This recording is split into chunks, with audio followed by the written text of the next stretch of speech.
Hello everyone, welcome to my channel. This is Priya Bhargav. Today we are going to start part 2 of Unit 2, Block 4 MPCE 023, that is MAPC second year counseling psychology students. This video is for you guys. आज हम बचा हुआ जो unit 2 का part है उसको complete करेंगे इस वीडियो में. सो ये लंबा भी होगा थोड़ा सा, so don't worry, let us start with the topic. पहला इसमें हाईलाइट नहीं हो पा रहा था बट ये टॉपिक एग्जाम में आ चुका है, counselling psychology education and training. So इसमें सबसे पहली चीज़ बता रहे हैं कि क्वालिफिकेशंस फॉर काउंसलिंग कोर्सेज के लिए क्या क्या क्वालिफिकेशन होनी चाहिए. सो बहुत सारे इंस्टीट्यूशंस हैं ऑल ओवर इंडिया जो काउंसलिंग में कोर्सेज प्रोवाइड करते हैं. आपको कौन कौन से कोर्सेज अवेलेबल हैं काउंसलिंग के लिए? सर्टिफिकेट कोर्स अवेलेबल है, diploma, post graduate diploma and then post graduation diploma जो है अगर आप परस्यू करना चाहते हैं तो इसकी एक रिक्वायरमेंट इन्होंने बताई है कि आपको क्लिनिकल और कम्युनिटी साइकोलॉजी पढ़े हुए होना चाहिए. मतलब आपका ग्रेजुएशन साइकोलॉजी में होना चाहिए अगर आप पीजी डिप्लोमा करना चाहते हैं.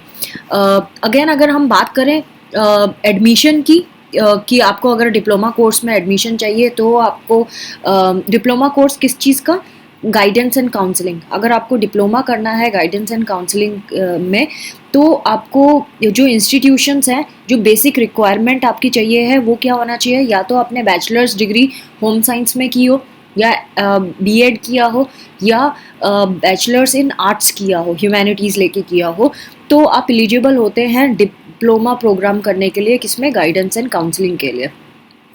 इवन जो मास्टर्स डिग्री जिन्होंने ली है साइकोलॉजी में या एमएड किया हुआ है साइकोलॉजी, एमएड किया है, वो भी गाइडेंस एंड काउंसलिंग का कोर्स कर सकते हैं. तो बेसिकली बीएड होम साइंस या ह्यूमैनिटीज़ या एमए इन साइकोलॉजी, वो सारे लोग ये डिप्लोमा कर सकते हैं गाइडेंस एंड काउंसलिंग का. जो काउंसलिंग कोर्सेज हैं उसमें सर्टिफिकेट कोर्स भी हैं अवेलेबल, एंड जो कैंडिडेट्स हैं उनकी एमए डिग्री साइकोलॉजी में होनी ही चाहिए. वो डिप्लोमा कोर्स के लिए भी अप्लाई कर सकते हैं. डिप्लोमा और भी होते हैं लाइक गाइडेंस एंड काउंसलिंग में तो है ही, वोकेशनल रिहैबिलिटेशन एंड काउंसलिंग में भी डिप्लोमा होता है, पीजी डिप्लोमा होता है रिहैबिलिटेशन साइकोलॉजी में. तो ये वाली चीज़ें कोई भी वो इंसान कर सकता है जिसने मास्टर्स इन साइकोलॉजी किया हुआ है. एक बार मैं रिपीट कर दूँ, diploma in vocational rehabilitation and counselling, PG diploma course in rehabilitation psychology, ये दोनों चीज़ें एमए डिग्री वाले लोग कर सकते हैं जिन्होंने साइकोलॉजी में एमए किया है. पोस्ट ग्रेजुएट कैंडिडेट्स भी अप्लाई कर सकते हैं इसमें पीजी डिप्लोमा में. Eligibility for clinical and counselling psychology, क्या एलिजिबिलिटी होती है अगर आपको चाहिए? तो एमए या एमएससी डिग्री जिसने साइकोलॉजी में की है और 55% मार्क्स भी एग्रीगेट उनके आए हैं, वो काउंसलिंग साइकोलॉजी में कोर्स कर सकते हैं, प्रोफेशनल कोर्स कर सकते हैं कोई भी. जैसे आपको अगर आगे भी आपको कोई ऐसा कोर्स करना है जो काउंसलिंग के लिए स्पेसिफिकली आपको पेशेंट को कैसे डील करना है वो सिखाते हैं, तो ऐसे काउंसलिंग साइकोलॉजी के ऊपर बहुत सारे प्रोफेशनल कोर्सेज भी अवेलेबल हैं जिनकी मिनिमम रिक्वायरमेंट होती है कि आपके 55% मार्क्स आने चाहिए और एमए या एमएससी डिग्री होनी चाहिए साइकोलॉजी में. कुछ जो SC/ST कैटेगरी के स्टूडेंट्स हैं या बैकवर्ड क्लास के स्टूडेंट्स हैं उनको 5% रिलैक्सेशन है, मतलब 50% मार्क्स एग्रीगेट होना चाहिए. इसके अलावा कुछ इंस्टीट्यूट्स 2 इयर्स का आपका प्रैक्टिकल एक्सपीरियंस भी मांगते हैं. अगर आपने किसी इंस्टीट्यूशन में डिग्री पूरी होने के बाद 2 साल काम किया है तो आपको वो भी दिखाना पड़ सकता है कुछ इंस्टीट्यूशंस में. जो स्टूडेंट्स हैं जिन्होंने सिंपली पोस्ट ग्रेजुएशन किया है सोशल वर्क में या साइकोलॉजी में, उनके लिए भी वो लोग भी ऐसी काउंसलिंग सर्विसेज प्रोवाइड करते हैं. आपने देखा होगा इवन बहुत सारे आपको स्टूडेंट्स मिल जाएंगे जिन्होंने सिर्फ एमए साइकोलॉजी किया है और वो काउंसलिंग सर्विस प्रोवाइड कर रहे हैं. Even they are not recognised registered in RCI में रजिस्टर्ड नहीं है तो भी कर पा रहे हैं. जो आरसीआई है वो क्लिनिकल साइकोलॉजिस्ट और काउंसलर्स को रजिस्ट्रेशन नंबर प्रोवाइड करती है. अगर आपको रजिस्ट्रेशन नंबर है तो आप अपना पर्सनल क्लिनिक प्रैक्टिस में भी जा सकते हैं, और 5 इयर्स के अंदर आपको रिन्यू कराना होता है, मतलब हर 5 साल में रिन्यू करवाना पड़ता है आपको आपका रजिस्ट्रेशन नंबर. जो इंस्टीट्यूशंस है जो काउंसलिंग कोर्सेज प्रोवाइड करते हैं वो कौन से हैं? MSU यूनिवर्सिटी वडोदरा की गुजरात में, NCERT new Delhi, all India institute of physical medicine and rehabilitation Maharashtra, Annamalai university in Tamil Nadu, SNDT women's university in Maharashtra, university of Madras in Tamil Nadu, Rani Durgavati विश्वविद्यालय in Madhya Pradesh, regional institute of education in Madhya Pradesh, मतलब मध्य प्रदेश में 2 मिल जाएंगे आपको, regional institute of education in Karnataka. इन institutions में ये counselling courses provide किए जाते हैं। बेनिफिट्स क्या है काउंसलिंग कोर्सेज के? कि आप लोगों की काउंसलिंग कर सकते हैं, लोगों को हेल्प कर सकते हैं, आपको स्किल्स डेवलप होती हैं जब आप ये कोर्सेज करते हैं, तो आप लोगों को एजुकेट कर सकते हैं। लोग पर्सनल क्राइसिस में, सोशल क्राइसिस में, एजुकेशनल क्राइसिस में, उनको आप हेल्प कर सकते हो, इसलिए इसका बेनिफिट ये होता है। स्कोप क्या है? अगर आप देखें इंडिया में क्या स्कोप है, आप अगर ये कोर्सेज करते हैं तो आप counselling agency, marriage counselling agencies में वर्क कर सकते हैं, स्कूल कॉलेजेस में वर्क कर सकते हैं, ओल्ड एज होम्स में कर सकते हैं, काउंसलिंग सेंटर्स होते हैं जो क्लिनिक्स होते हैं वहाँ जा सकते हैं, वेलफेयर डिपार्टमेंट जो गवर्नमेंट के हैं वहाँ पे कर सकते हैं, इवन आप सेल्फ एम्प्लॉयड भी हो सकते हैं। ये एग्जाम में पूछा गया क्योंकि पिंक हाईलाइट है। स्कोप्स ऑफ काउंसलिंग अब्रॉड, अगर आप दूसरी कंट्री में जाके कुछ करना चाहते हैं तो उसका क्या सिनेरियो है? दूसरी कंट्रीज़ में आपकी जो वैल्यू है वो बढ़ जाती है क्योंकि आपको उतनी सैलरी मिलती है जितना एक मेडिकल प्रोफेशनल को मिलती है। काउंसलर्स को एज अ मेडिकल प्रोफेशनल ही डील किया जाता है दूसरी कंट्री में, और आपकी जो सैलरी होगी वो बहुत अच्छी होगी as compare to India. Now coming to career in clinical and counselling psychology.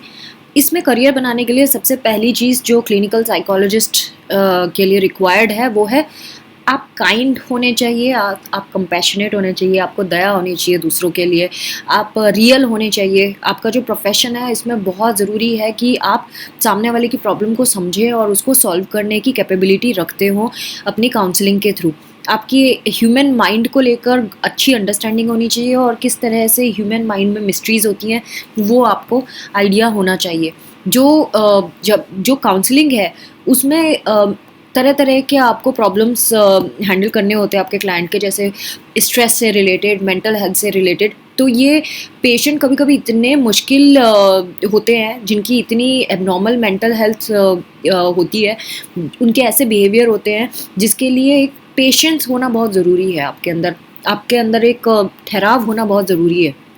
और कभी कभी आप जब काउंसलिंग कर रहे होते हैं तो आपके अंदर खुद नेगेटिविटी आने लगती है, आप खुद अपने इमोशंस को हैंडल करने में डिफ़िकल्टी महसूस करते हैं। सो इन सब चीज़ों को जानते हुए आपको इस प्रोफेशन को एक्सेप्ट करना होगा अगर आप इसमें जाना चाहते हैं, और आपके अंदर ये एबिलिटी होनी चाहिए कि आपके अंदर जो नेगेटिविटी बनी हुई है उसको कैसे वेंट आउट किया जाए, कैसे बाहर निकाला जाए। एक स्ट्रॉन्ग स्किल जो परसुएशन की होती है, मतलब हमेशा अपने क्लाइंट को पुश करना कि तुम कर सकते हो, उसको पॉजिटिविटी देना, वो भी बहुत ज़रूरी होती है, जिसकी वजह से पेशेंट के अंदर जो मेंटल ब्लॉक है कि वो नहीं कर पाएगा, वो हटाने में जो काउंसलर है वो बहुत सक्सेसफुल हो सकता है अगर परसुएशन की स्किल कैरी करता है। तो एक इफ़ेक्टिव कम्युनिकेशन स्किल होना बहुत ज़रूरी है। तो इन्होंने बहुत सारे पॉइंट बता दिए जो एक अच्छे काउंसलर की को रिफ्लेक्ट करता है। क्या क्या आपके पॉइंट थे? आपको काइंड होना चाहिए, आपको कंपैशनेट होना चाहिए, आपको अपने नेगेटिव थॉट्स को वेंटिंग आउट करना आना चाहिए, है ना, और डिफ़िकल्ट सिचुएशन को कैसे हैंडल करना है, परसुएड करना आना चाहिए, कम्युनिकेशन स्किल आपकी बहुत अच्छी होनी चाहिए। सो ये सारी चीज़ें आपके अंदर होनी चाहिए। एंड देन आगे की पढ़ाई आप कैसे करेंगे? सपोज आपने मास्टर्स कर लिया, उसके आगे क्या स्कोप है? एमफिल प्रोग्राम है जो 2 इयर्स का ड्यूरेशन का होता है, और ये एक एंट्रेंस टेस्ट होता है ऑल ओवर इंडिया लेवल पे, जिसको आपको पास करना पड़ेगा। जब रिटन एग्जाम आप पास करेंगे तो इंटरव्यू भी होगा, इंटरव्यू भी आपको पास करना होगा। और ये कौन कौन से इंस्टीट्यूशंस हैं जो ये एमफिल करवाते हैं? बहुत सारे हैं, जैसे कि सेंट्रल इंस्टीट्यूट ऑफ साइकियाट्री है जो रांची झारखंड में है, national institute of mental health and neuro sciences NIMHANS जिसे कहते हैं बेंगलोर में है Karnataka, and institute of human behaviour and allied sciences ये न्यू दिल्ली में है। ये एमफिल के प्रोग्राम करवाते हैं। तो जैसे मैंने बताया कि आपको क्वालिफाई करने के लिए रिटन एग्जाम तो पास करना होगा ऑल इंडिया लेवल पे, एंड आपको इंटरव्यू भी पास करना होगा। इसके अलावा और भी कोर्सेज है जो क्लिनिकल साइकोलॉजी में अवेलेबल हैं, जैसे डिप्लोमा कोर्स है, सर्टिफिकेट कोर्स है, और जो कोर्सेज ये वाले कराए जाते हैं वो कौन कौन से इंस्टीट्यूशंस कराते हैं, जामिया मिलिया इस्लामिया न्यू दिल्ली करवाता है, एनसीईआरटी के कुछ रीजनल सेंटर्स में होता है डिप्लोमा कोर्स क्लिनिकल साइकोलॉजी का। आरसीआई रिकमेंड करता है कि जब भी करिकुलर दिया जाता है, मतलब जो भी कोर्स होता है डिग्री डिप्लोमा या सर्टिफिकेट का क्लिनिकल साइकोलॉजी और या काउंसलिंग में, उसमें ओपीडी ज़्यादा कराया जाए, मतलब आउट पेशेंट डिपार्टमेंट जो होता है वहाँ पे प्रैक्टिस कराना बहुत ज़रूरी है। 30% ही थ्योरेटिकल होना चाहिए, बाकी प्रैक्टिस होनी चाहिए, सो दैट क्लिनिकल साइकोलॉजिस्ट या काउंसलिंग साइकोलॉजिस्ट हैं वो अच्छे से प्रैक्टिस में एक्सपर्ट हो जाए। अगर आप करियर की बात करें कि क्या करियर है, क्या प्रॉस्पेक्ट्स हैं, आगे जाके आप क्या कर सकते हैं, तो बहुत जिन्होंने क्लिनिकल साइकोलॉजी किया है या काउंसलिंग साइकोलॉजी किया है उनको गवर्नमेंट सेक्टर में जॉब मिल सकता है। अगर लाइसेंस्ड साइकियाट्रिक नर्सिंग होम्स है वहाँ पे भी आपको जॉब मिल सकता है। एनजीओज़ में आप काम कर सकते हैं जो काउंसलिंग सर्विसेज प्रोवाइड करते हैं। सीबीएसई स्कूल्स में भी एक रूल लगा हुआ है कि कम से कम एक काउंसलर होना ज़रूरी है स्कूल में, तो वहाँ पे आपको जॉब मिल सकता है। अगर आपके पास प्रोफेशनल डिग्री है काउंसलिंग की तो आप बहुत सारे तरीके से आप अपना नाम कर सकते हैं, अपना खुद का क्लिनिक भी खोल सकते हैं और इंडिपेंडेंटली भी वर्क कर सकते हैं। इसके अलावा इन्होंने यहाँ पे बताया कि कौन कौन से list of clinical and counselling psychology courses जो कॉलेजेस कराते हैं उनके नाम हैं, आप यहाँ पे देख सकते हैं। एमएससी साइकोलॉजी कहाँ कहाँ होती है, MSc holistic psychology, MPhil in psychology, MPhil in rehabilitation psychology, बहुत सारे अब तो आप गूगल करेंगे तो इससे ज़्यादा ही मिल जाएंगे आपको, और ये तो है ही है जो जहाँ यहाँ पे बताया जा रहा है। तो यहाँ ये वाले कोर्सेज होते हैं, तो आप ये एक बार बुक से ज़रूर पढ़ लीजिएगा। eGyanKosh.com साइट से आप डाउनलोड कर सकते हैं, MAPC कोड डाल के आपको मिल जाएगा। एंड इवन दूसरी कंट्री में जिन्होंने साइकोलॉजी का कोर्स किया है, यूके, यूएस, ऑस्ट्रेलिया, सिंगापुर, वहाँ पे भी आपको जॉब अपॉर्चुनिटीज़ मिल जाएंगी। Now coming to India's 2 leading organisation, इसके बारे में ये इंपॉर्टेंट टॉपिक है, पहले भी एग्जाम में आ चुका है। तो 2 ऑर्गेनाइजेशन कौन कौन से, एक निमहंस बैंगलोर एंड एनसीईआरटी, इन दोनों के बारे में हम समझेंगे। So department of mental health and social psychology NIMHANS Bangalore, ये जो डिपार्टमेंट है 1954 में बना था, and department of psychology and human relations इस नाम से बना था, और अब इसका नाम चेंज करके निमहंस हो गया, national institute of mental health lead neurosciences Bangalore. So ये डिपार्टमेंट बहुत सारी चीज़ें करता है क्लिनिकल सर्विस के बेस पे, human resource development and research activities, ये 3 चीज़ें तो पक्का ही करता है।